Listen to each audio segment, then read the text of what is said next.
With your pets, I tell you. Memory, like a horrible malady, was eating his soul away. From time to time, he seemed to see the eyes of Basil Hallward looking at him, yet he felt he could not stay. The presence of Adrian Singleton troubled him. He wanted to be where no one would know who he was. It's like the weird opposite of Cheers. He wanted to escape from himself. "I'm going on to the other place," he said after a pause. "On the wharf?" "Yes. That mad cat is sure to be there. They won't have her in this place now." Dorian shrugged his shoulders. "I am sick of women who love one. Women who hate one are much more interesting. Besides, the stuff is better." "Much the same. I like it better. Come and have something to drink." "I must have something." "I don't want anything," murmured the young man. "Never mind." Adrian Singleton rose up wearily and followed Dorian to the bar. A half-caste in a ragged turban and shabby ulster grinned a hideous greeting as he thrust a bottle of brandy and 2 tumblers in front of them. The women sidled up and began to chatter. Dorian turned his back on them and said something in a low voice to Adrian Singleton. A crooked smile, like a Malay crease, writhed across the face of one of the women. "We're very proud tonight," she sneered. "For God's sake, don't talk to me," cried Dorian, stamping his foot on the ground. "What do you want? Money? Here it is. Don't ever talk to me again." He just paid her to leave him alone. Ugh. 2 red sparks flashed for a moment in the woman's sodden eyes, then flickered out and left them dull and glazed. She tossed her head and raked the coins off the counter with greedy fingers. Her companion watched her enviously. We got a lot of sins going on in this place. Sloth, with the image of the opium addicts. Greed here, lust because these women are clearly whores. So there's lots of stuff going on in terms of the 7 deadly sins. If you really wanted to track that in this chapter, you could probably find a lot of them. He had rage earlier. I think Oscar Wilde consciously sort of put them all in here in parade for us. "It's no use," sighed Adrian Singleton. "I don't care to go back. What does it matter? I'm quite happy here." "You'll write to me if you want anything, won't you?" said Dorian after a pause. "Perhaps." "Good night, then." "Good night," answered the young man, passing up the steps and wiping his parched mouth with a handkerchief. Dorian walked to the door with a look of pain in his face. As he drew the curtain aside, a hideous laugh broke from the painted lips of the woman who had taken his money. "There goes the devil's bargain," she hiccuped in a hoarse voice. She's clearly drunk, but I like that term, devil's bargain. It connects directly with what happened in the first chapter of the story. "Curse you," he answered. "Don't call me that." She snapped her fingers. "Prince Charming is what you like to be called, ain't it?" she yelled after him. The drowsy sailor leaped to his feet as she spoke and looked wildly round. The sound of the shutting of the hall door fell on his ear. He rushed out as if in pursuit. Dorian Gray hurried along the quay through the drizzling rain. His meeting with Adrian Singleton had strangely moved him, and he wondered if the ruin of that young life was really to be laid at his door.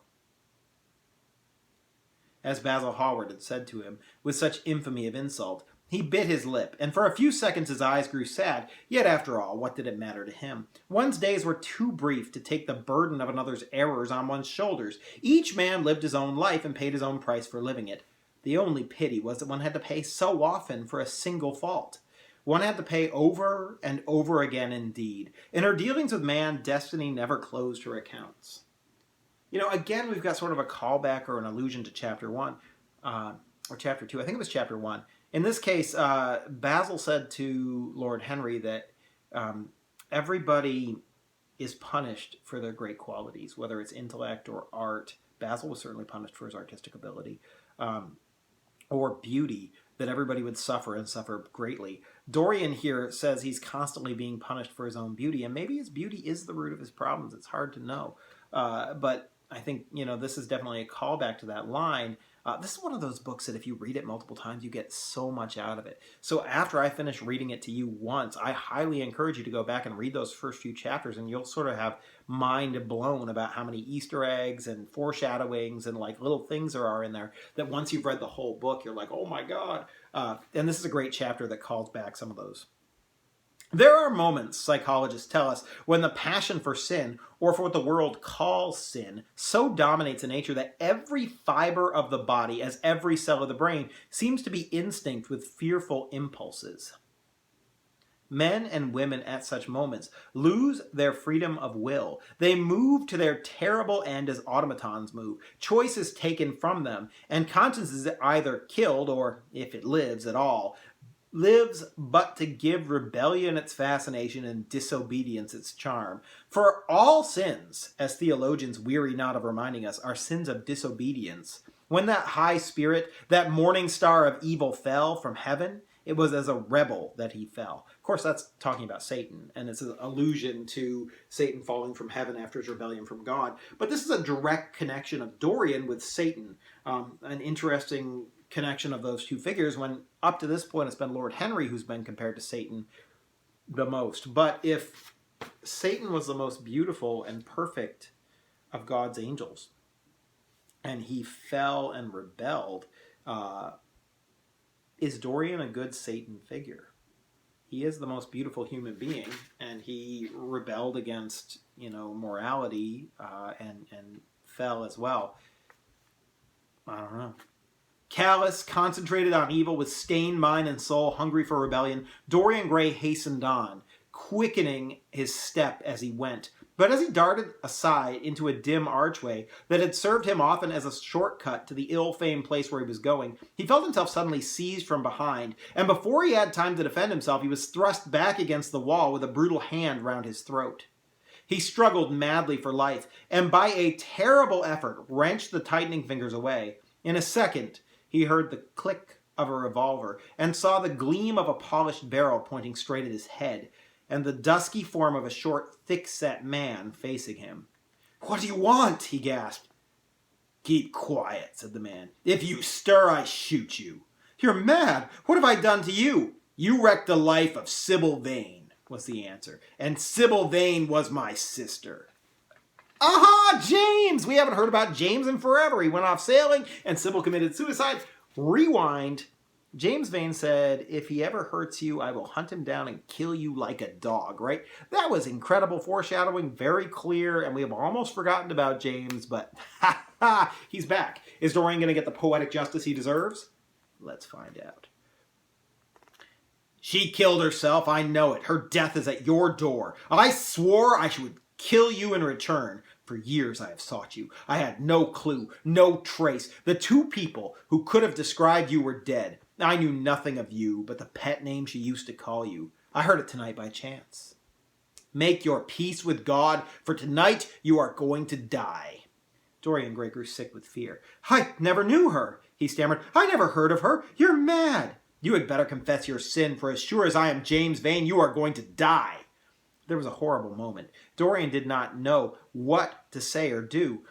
"Down on your knees," growled the man. "I give you 1 minute to make your peace, no more. I go on board tonight for India, and I must do my job first. 1 minute, that is all." Dorian's arms fell to his side, paralyzed with terror. He did not know what to do. Suddenly, a wild hope flashed across his brain. "Stop!" he cried. "How long ago is it since your sister died? Quick, tell me." 18 years, said the man. "Why do you ask me? What do years matter?" 18 years, laughed Dorian Gray, with a touch of triumph in his voice. 18 years? Set me under the lamp and look at my face. James Vane hesitated for a moment, not understanding what was meant. Then he seized Dorian Gray and dragged him from the archway. Dim and wavering, as was the wind-blown light, yet it served to show him the hideous error, as it seemed, into which he had fallen. For the face of the man he had sought to kill had all the bloom of boyhood, all the unstained purity of youth. He seemed little more than a lad of 20 summers, hardly older, if older indeed at all, than his sister had been when they had parted so many years ago. It was obvious that this was not the man who had destroyed her life. So his physical appearance saves him again. This idea that art and youth and beauty are facts, are somehow replace reality in the world. And I think, I don't want to talk too much about this, but if we go back to like the whole point of this chapter, the seedy underbelly of London, the idea of, or the Victorian age, the idea that Dorian represents the Victorian age as a whole, everybody judges upper class society, the royals, the people who own the shipping companies by the balls that they throw and the wealth that they have and how beautiful and picturesque and perfect their lives look. But their lives were only possible because of the poor wages that they were paying in the factories and the people that they were, what word do I want? The people that they were using for their own wealth. Whether they were in foreign countries through the mercantile system or whatever. And maybe this is a commentary on that. He looks too beautiful to be guilty of anything wrong. High Victorian society also looked too perfect. But where does it come from? The death of Sybil Vane? He loosened his hold and reeled back. My God, he cried, and I would have murdered you. Dorian Gray drew a long breath. You have been on the brink of committing a terrible crime, my man, he said, looking at him sternly. Let this be a warning to you, not to take vengeance into your own hands. That's ironic coming from Dorian after he just killed Basil. Forgive me, sir, murmured James Vane. I was deceived. A chance word I heard in that damned den sent me on the wrong track. You had better go home and put that pistol away, or you may get into trouble, said Dorian, turning on his heel and going slowly down the street. James Vane stood on the pavement in horror. He was trembling from head to foot. After a little while, a black shadow that had been creeping along the dripping wall moved out into the light and came close to him with steady footsteps. He felt a hand laid on his arm and looked round with a start. It was one of the women who had been drinking at the bar. Why didn't you kill him? She hissed, putting her haggard face quite close to his. I knew you were following him when you rushed out of Daly's. You fool! You should have killed him. He has lots of money and he's bad as bad. He's not the man I'm looking for, he exclaimed. And I want no man's money. I want a man's life. The man whose life I want must be nearly 40 by now. This one is little more than a boy. Thank God I have not got his blood upon my hands. The woman gave a bitter laugh. Little more than a boy, she sneered. Why, man, it's nigh on 18 years since Prince Charming made me what I am. You lie, cried James Vane. She raised up her hand to heaven. Before God, I am telling the truth, she cried. Before God? Strike me dumb if it ain't so. He's the worst one that comes here. They say he sold his soul to the devil for a pretty face. It's nigh on 18 years since I met him. He hasn't changed much since then. I have, though, she added with a sickly leer. You swear this? I swear it, came in a hoarse echo from her flat mouth. But don't give me away to him, she whined. I am afraid of him. Let me have some money for my night's lodging. He broke from her with an oath and rushed to the corner of the street. But Dorian Gray had disappeared. When he looked back, the woman had vanished also. So who is this woman? 18 years since Dorian made her what she is. That's about as long as Sybil's death.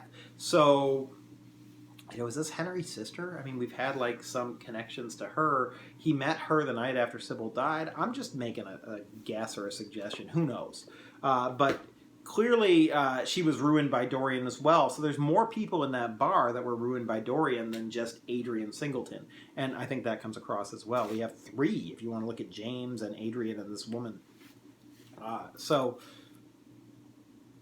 Yeah, I mean, if that bar is a place of torture and a hell image, then who's the Satan of that bar? It's probably Dorian himself.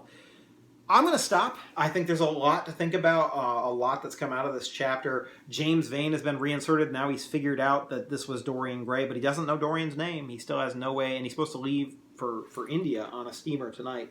So what's going to go on with James? Is he going to get his revenge? We've turned this story really, really clearly into sort of a gothic crime and detection novel, and that happened sort of with the murder of Basil. All right, I'm going to call it done. I will try and get you another chapter maybe tomorrow. I hope you're all having a great time in quarantine as best as you can.